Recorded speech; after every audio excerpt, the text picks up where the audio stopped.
antes de ler. Hoje é a padroeira da nossa cidade, Feira de Santana, Feira de Santa Ana. Santa Ana, a mãe de Jesus. É por isso que comemora o Dia das Vovós. Avó de Jesus, Santa Ana, avó de Jesus. Eu vou ler o capítulo 2 do resumo do conteúdo do Gita. O Namo Bhagavate Vasudevaya, O Namo Bhagavate Vasudevaya, O Namo Bhagavate Vasudevaya. Verso 3. Ó filho de Prita, não ceda a esta impotência degradante. Isso não lhe fica bem. Abandone essa fraqueza mesquinha de coração e levante-se, ó castigador do inimigo. Verso 4. Arjuna disse, ó matador dos inimigos, ó matador de Madhu, como é que na batalha posso contra-atacar com flechas homens como Bhisma e Drona, que são dignos da minha adoração? Lê novamente. Por favor, Vera, lê o verso 4 novamente, por gentileza. Sim, verso 4. Arjuna disse, ó matador dos inimigos, ó matador de Madhu, como é que na batalha posso contra-atacar com flechas homens como Bhisma e Drona, que são dignos da minha adoração? Hare Krishna. Hare Krishna. Om Gyana Timiranda Tsya Gyananjana Shalakaya Chakshulunmilitam Dhyana Tasmai Shri Gurave Namaha. Hare Krishna, Krishna Krishna, Hare Hare, Hare Rama, Rama Rama, Hare. Olha só que interessante, que coisa curiosa, né? Se tivesse sido planejado, não teria sido tão preciso, né? Hoje é o dia das avós. Aqui esse verso 4, eu vou ler em sânscrito também, tá? Klaiban mas magamaparta naitatai upapadyate shudhan hridayad harvalyan chaktotista parantapa. Esse verso diz o seguinte, olha, vou ler novamente aqui. Como que eu posso contra-atacar pessoas como Bhishma e Drona? Por coincidência, Bhishma era o avô de Arjuna e Drona também. Drona não era o avô, mas ela tinha a mesma idade que Bhishma, e eles tinham a mesma, vamos dizer assim, conotação, né, de ser os ancestrais. Bhishma, ele era considerado o avô de todos os Pandavas, tá? E a cultura védica, ela é voltada, ela é pautada principalmente no respeito e na honradez aos ancestrais, à tradição, tá? E também a preservação do ambiente da família em si. E não tem como você preservar o ambiente familiar sem levar em consideração os ancestrais, né? E aqui, Arjuna, novamente, ele menciona Krishna como o matador de Madhu. Madhu não é uma pessoa, né? Madhu, ele, em determinada circunstância,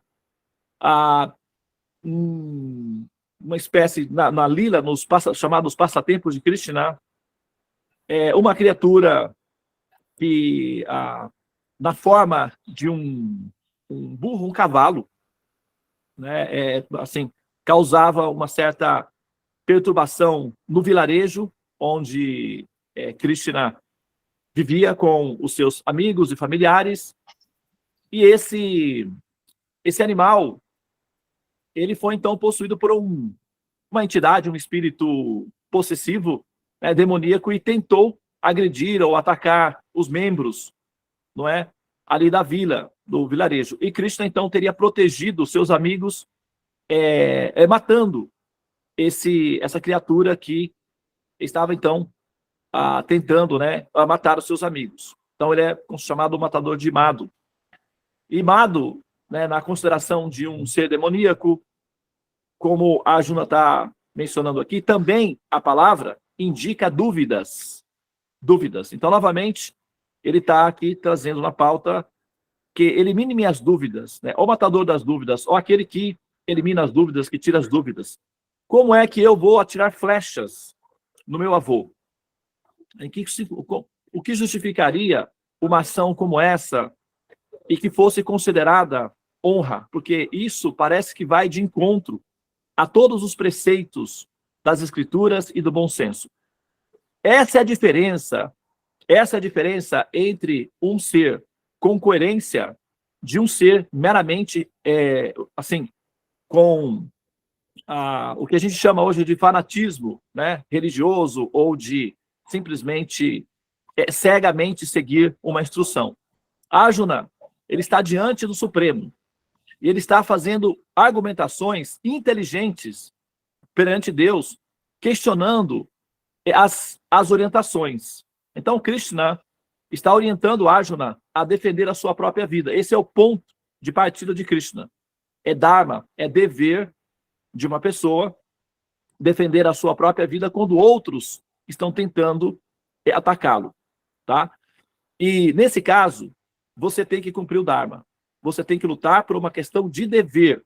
Porque se você, que é um kshatriya e é um representante da lei, da ordem social, aceita ser atacado por pessoas que estão cometendo injustiça, então você abre um precedente para que os demais também permitam que a injustiça prevaleça. Então você tem que lutar não por você, mas pelo Dharma, pela proteção da justiça da sociedade e da manutenção da comunidade. Só que o que acontece é que, no lado oposto, estava uma pessoa chamada, não é, Bhishma e Drona, que eram pessoas mais velhas, anciãos, que faziam parte do mesmo clã. É a mesma família que se dividiu ali para, assim, disputar o controle do Estado, né? Que era o reino, mas naquele período, aquele pedaço de terra ali é o equivalente de um Estado atualmente, né? Mas então, o Bhishmadeva, ele estava no exército oposto por uma questão de relações, alianças políticas. Como ele viveu durante muitos anos no palácio, ele dependia da vida do palácio, do Duryodhana, que era o rei, e que alimentava e pagava, dava pensão e abrigo para o Bhishma. Na hora em que houve a divisão da família e para defender ali o interesse dos diferentes competidores, o Bhishma foi obrigado, por uma questão de ética política, de ficar do lado do Duryodhana. Então ele teve que assumir a posição dele como defensor do rei atual, que era o que estava no poder, no caso, Duryodhana. Então, embora a motivação fosse egoísta e tivesse uma conotação violenta, além de que também injusta, ainda assim, o Bhishma teve que tomar essa posição por uma questão de dependência, né, do rei. Por isso que, na cultura védica, os mestres espirituais, eles são aconselhados a não serem dependentes dos seus discípulos. Tá? Então, assim, ele deve ter uma vida simples e não depender financeiramente dos seus discípulos, para que ele tenha a autonomia de tomar decisões livremente, sem precisar ser coagido ou ser manipulado pelos seus alunos ou dependentes, ou que fazem com que ele fique dependente. Então, assim, da mesma forma, o ministro ou o conselheiro real, a cultura védica orienta que não seja dependente do governo, inclusive, de preferência, nem receba salário do governo. Seja um membro atuante sem salário. Tem alguns países, aqui, se eu não me engano, tem um país na Europa, que os deputados não têm salários. Eles fazem, né, eles são deputados do governo, mas eles não têm salários e fazem isso por honra política, por administração, etc. Se eu não me engano, tem um país, eu não tenho certeza. Mas acontece que os ensinamentos védicos orientam o ministro do rei, bem como o mestre espiritual, a não receberem salários dos seus discípulos ou do rei, para que eles sejam livres para tomar as posições de acordo com a justiça e a ética, não de acordo com as convenções políticas. E nesse caso, infelizmente, o Bhishma, ele tomou uma posição que era injusta do ponto de vista da ética, enfim, né, do código moral ali para os habitantes daquele período. E, ao mesmo tempo, Bhishma, ele também era um guerreiro muito habilidoso. Ele não era apenas um vovô, se fala avô, mas ele era um guerreiro muito habilidoso e o mais experiente de todos os guerreiros ali presente. Ele, inclusive, liderava os demais guerreiros, tá? Então, essa é a situação externa estratégica aí desse contexto. Então, Arjuna, ele, como é um fiel seguidor dos preceitos da moral, dos códigos védicos, então ele vai, né, questionar Krishna. Krishna, como é que eu, embora depois de tantos ensinamentos, depois de tantas experiências e aprendizagens no respeito e na adoração aos meus antepassados, aqueles que são membros mais velhos, como é que eu agora vou, então, quebrando esses protocolos, agir com hostilidade contra aqueles que, sabe, são pessoas que são adoráveis para mim, né? Então, ele vai fazer esse questionamento autêntico, verdadeiro, né? Esse questionamento honesto perante Krishna. Então, esse deve ser, sabe, o parâmetro da nossa posição em relação a mestres espirituais, a líderes religiosos, inclusive, mesmo que seja o próprio Supremo, o próprio Deus Supremo, falando com você diretamente e te dando uma orientação contrária ao bom senso e à ética e à coerência. Mesmo que seja Deus, perante você, te dando uma orientação que seja nociva ou prejudicial do ponto de vista moral para você atuar, então você tem o direito de questionar isso. A Arjuna está questionando com respeito, com ética também. Ele não está simplesmente fazendo um desafio. Ele está colocando a coisa de maneira coerente também. Mas ele está fazendo um questionamento. Então nós, através desse exemplo do Arjuna, entendemos que nós não somos, não podemos aceitar orientações de nenhum líder espiritual, de nenhum mestre espiritual, de ninguém, mesmo que seja de Deus, que vá de encontro ao bom senso e à coerência, sem que você antes possa levantar os dados, tá? Então, esse deve ser o perímetro que você tem que caminhar, esse deve ser o padrão que você deve observar, porque senão você fica vítima de charlatões, enganadores, trapaceiros, pessoas de baixa qualidade moral, que vão orientar para tomar atitudes que são incongruentes em relação à sua própria condição moral, o que vai fazer com que você se sinta magoada ou magoado, ofendido consigo mesmo, por tomar atitudes que são contrárias à sua noção de bom senso e à sua noção de moral. Por exemplo, em vários casos, né, de pessoas que fazem isso. Tem um caso aqui que aconteceu na Guiana Francesa, alguns anos atrás, na década de 70, um chamado Jim Jones, um líder espiritual, que, sabe, assim, orientou todo mundo a tomar veneno e as pessoas morreram.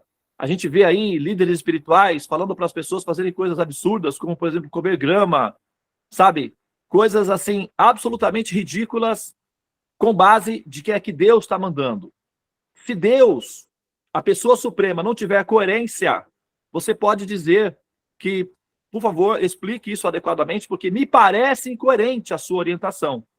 E se você tiver coerência na sua abordagem perante a sua vida espiritual, então você não será enganado, enganada, iludida, movida a fazer coisas que vão de encontro à sua evolução moral. Entende? Então você sempre tem que ter esse padrão para não ser, eventualmente, iludida ou desvirtuada no seu estado de evolução. Tá bem?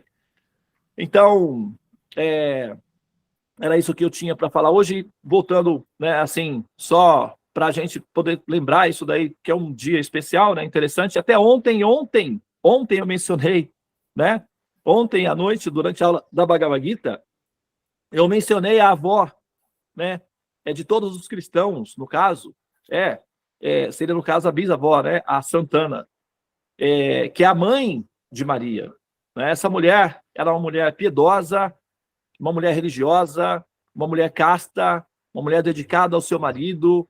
O seu marido também era um homem casto, piedoso, espiritual, religioso, uma pessoa sincera, seguia, né, os ensinamentos deixados, né, pelos seus ancestrais de maneira apropriada, porém ambos eles estavam infelizes, né, eles estavam tristes, né, insatisfeitos, porque eles não tinham descendentes, não deixariam uma linhagem. E segundo a cultura judaica, sem um descendente, né, né, assim, a família se extingue. E ele estava muito preocupado com isso daí, eles estavam. Então eles foram ao templo e conversaram com os sacerdotes do templo. E os sacerdotes, então, orientaram o casal que fizessem as suas orações, né, as suas oblações, etc. Naquele período, eles tinham, né, o processo de sacrifício de animais. Então, a pessoa oferecia um sacrifício, né, perante o fogo sagrado que existia. Então, o sacerdote recebia as oferendas e as orações e apresentava perante o Senhor Supremo, né, de acordo com as tradições e nomenclaturas que foram estabelecidas pelos patriarcas, né, os ancestrais do judaísmo, né, na religião. E depois desse evento, para quem não assistiu a aula ontem, né, eles combinaram, o casal combinou com os sacerdotes do templo que se eles ficassem grávidos, né, se a família, né, se o casal tivesse um filho ou um filho, eles então amamentariam esse filho e traria de volta como oferenda ao Senhor Supremo, entregaria para os sacerdotes como para que essa pessoa, né, esse filho que nascesse fosse um servo, servisse no templo. Aconteceu que, né, a Santana, então, ficou grávida numa idade avançada e foi uma menina, né? Então, essa menina já veio previamente já planejada, né, projetada para esse propósito aí, que foi a Maria. E como a Santana estava numa idade avançada, ela não teve muito tempo de amamentação. E logo, na tenra idade, a menina foi levada até o templo e foi entregue aos sacerdotes. O templo, naquele período, né, assim, era tipo, até hoje na Índia, por exemplo, as sinagogas, que são as mesquitas muçulmanas, recebem os meninos, né, a partir de uma idade bem tenra, para ensiná-los o processo do Corão, etc. O sistema também conhecido como Gurukula na Índia, os meus filhos, né, estudaram numa escola assim, e eles ficam em regime interno, vivem lá na escola e aprendem todos os preceitos das escrituras, códigos morais, alimentação, sobrevivência, aprendem tudo. E nesse período era assim. Então as crianças que eram das famílias da aristocracia, famílias de sacerdotes reais, etc., eles iam para o templo e aprendiam ali as escrituras, aprendiam a ler, a escrever, etc. E só essa classe que tinham acesso aos conhecimentos, né, à cultura, né, a escrita, e eles aprendiam esses conhecimentos vivendo, né, convivendo com os sacerdotes no templo. Então não haviam escolas formais nesse período. O templo também era escola. Então, a Maria foi levada, então, até os sacerdotes que a receberam como sendo de Deus, porque havia um acordo ali, formal, entre os sacerdotes e aquela família. Então, eles receberam a menina, embora não fosse comum, porque meninas não são autorizadas, né, a serem sacerdotisas ou a viverem no templo. É proibido. A cultura judaica é extremamente patriarcal e as mulheres são consideradas incapazes de serem sacerdotisas ou, enfim, de representarem a sociedade. Então, tudo é pautado sobre os homens. As mulheres, inclusive, né, até hoje na cultura, né, é totalmente controlada pelos homens. E nesse período também não era diferente. Então, mulheres não eram permitidas conhecimentos como escrita, né, não se tem história de mulheres que soubessem escrever, etc., e dialogar com base nas escrituras em função de que elas eram analfabetas. Porém, como havia um acordo com Deus, com aquela criança, então a Maria foi admitida assim no templo, não porque os sacerdotes, né, assim, tivessem esse hábito de ter meninas no templo, mas porque essa menina era um acordo que tinha sido feito previamente com os sacerdotes. Então a Maria foi admitida no templo e ela cresceu ali e teve uma educação formal de menino. Foi educada, aprendeu todas as, né, enfim, os trâmites que são ensinados aos meninos, ela também aprendeu. Só que chegou um ponto em que ficou insustentável a manutenção da Maria ali, que ela jamais poderia ser uma sacerdotisa, bem como também, né, a convivência com meninos numa idade de puberdade não era apropriada. Então foi organizado o casamento da Maria, que então, aí você já conhece a história, acabou sendo eleito o José como esposo dela, e aí eles foram para o Egito, e o menino Jesus cresceu no Egito. Ele teve uma educação formal no Egito, e a Maria, como tinha conhecimento das escrituras e foi alfabetizada, então ela era uma mulher culta, ela então ensinou Jesus, né, a questão da escrita, os códigos de como aprender a ler e escrever. Jesus aprendeu com Maria, ela foi a educadora de Jesus, na verdade. E Jesus cresceu, então, num ambiente cosmopolita, né, na cidade, ali no Egito, nas cidades, né, que eram movimentadas naquele período. Assim, havia um grande fluxo de intelectuais entre o Egito, a Grécia, Roma. Então havia um movimento, né, bastante intenso de filósofos, pensadores, intelectuais, e Jesus cresceu nesse meio em condições muito bem, vamos dizer assim, abastecida, porque quando José e Maria tiveram o menino Jesus, eles receberam a visita dos astrólogos védicos, os chamados magos, que trouxeram para eles presentes valiosíssimos, como, por exemplo, ouro. E com esse recurso, o José, então, pôde ter uma vida confortável no Egito, com condições financeiras, e Jesus teve acesso à cultura, à educação. Então, ele não foi um menino assim, né, empobrecido, ele foi um menino bem educado nos temas culturais. Tá?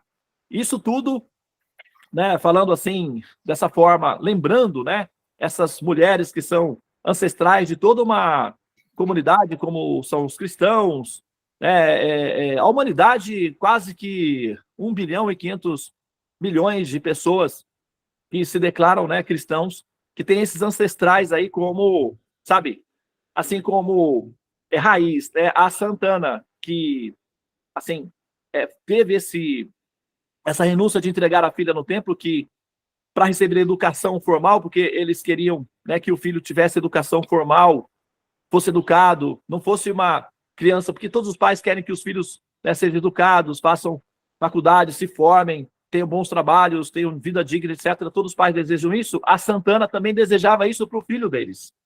Eles iam ficar velhos e eles iam não conseguir dar a educação apropriada para os filhos, né, para o filho. Então eles decidiram oferecer ao templo para que eles também recebessem educação e fosse uma pessoa com melhores condições de vida. Então, aí você vê que, né, essa atitude de um pensamento de uma pessoa, né, com considerações de melhoria para aqueles que são seus né, descendentes, desejou que esse filho, no caso foi a Maria, tivesse educação, fosse educada, e depois a própria Maria, como educadora de Jesus, né, ensinou ele a ler e a escrever, valorizando o processo educacional. Então, as avós, né, que são as educadoras das nossas mães, que foram as nossas educadoras, a nossa homenagem carinhosa, com todo amor no coração, nesse dia auspicioso e especial, tá bem? Namastê, Hare Krishna, tenham um bom dia para todos e aproveitem bem o dia. Namastê.